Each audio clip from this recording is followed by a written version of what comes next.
so it is a lightweight little machine. I guess one of my first problems here, other than the shaft, is that when you do set it down, which you're going to be doing over and over, it sets on the handle a bit, and it doesn't really rest on the legs on the arm cup there, so it gets a little tippy. It's not bad, but I could see this part getting worn and dirty after a while. So not a deal breaker. I think it's still functioning. It's still going to work, but just a little thing I'd like to point out. All right, let's power it up for the first time. We get the batteries in, and it looks like your typical metal detector screen here. We'll hit the power button, and ooh, it's got a pretty loud startup song that it plays there.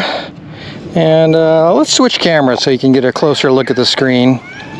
Let's see if we can figure this thing out quickly. We got the power button there. It looks like we got a pinpoint button.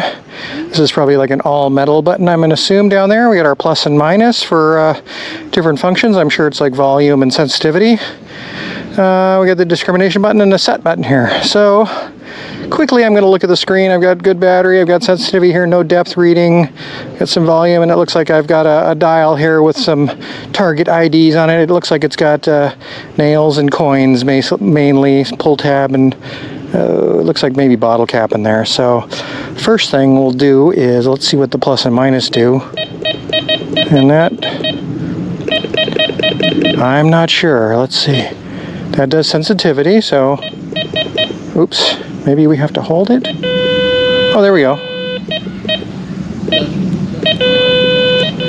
There's our volume. We'll turn down a little bit. I don't want to annoy people. There's sensitivity. So it's got like 6 or 7 different sensitivity range. A range of 6 or 7 on sensitivity. Got our volume set, and oh, we got something over here. A little trash on the ground probably. I thought I picked a clean area, but I've got a few things here. Okay, well, we'll put out some targets and see what it does. All right, our first known target here is just up on the surface. It's a pull tab right there. And it looks like it's given us a correct reading, which is the second notch here. That's a pull tab nickel. And it looks like we're able to get maybe 4 inches on an air test. It looks like what actually happens here is the further it is away, you get less bars, and the closer you get, the more bars you get on the depth. Kind of opposite of what you normally used to. This usually tells you how deep to go, but I guess the more bars you have, the closer you're getting. We'll try next we'll try a bottle cap. Bottle cap works just like you'd expect. It's down in the iron range. Looks like it gets it at about, I'd say 5-6 inches or so. That could change underground, but gives you a nice low tone there. All right, we'll start with the typical clad coins and penny. First thing's a zinc penny.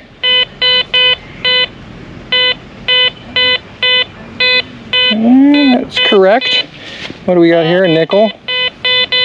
Same tone, but it's given us the nickel pull tab signal. Next is a dime.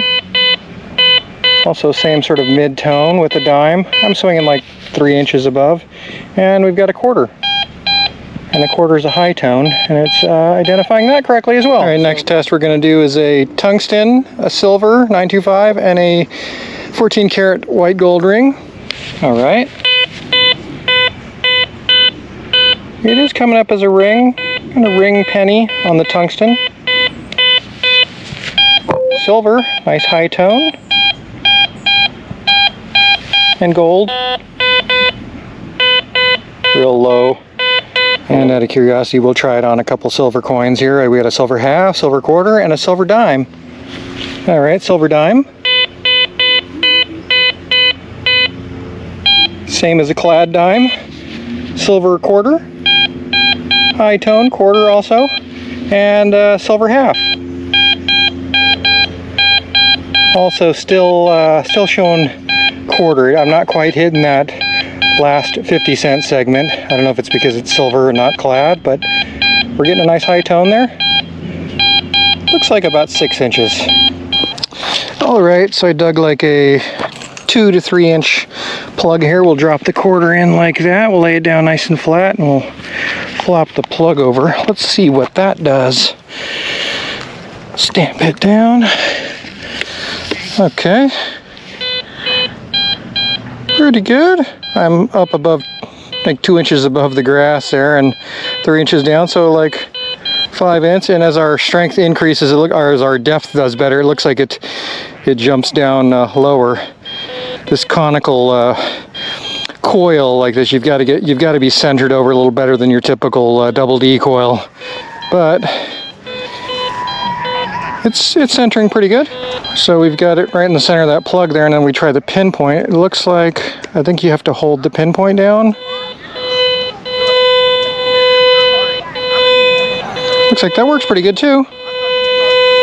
Definitely going to get you right on center.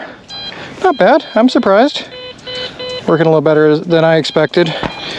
One thing I will say, if you're used to any of the higher end detectors, the response time is a bit quicker. This thing lags a little bit, but you know, for a beginner, somebody that's never detected before, that's never had a high-end modern machine, they're going to think this thing is the greatest thing ever, because I mean, look at that, it's just picking up those targets, no problem.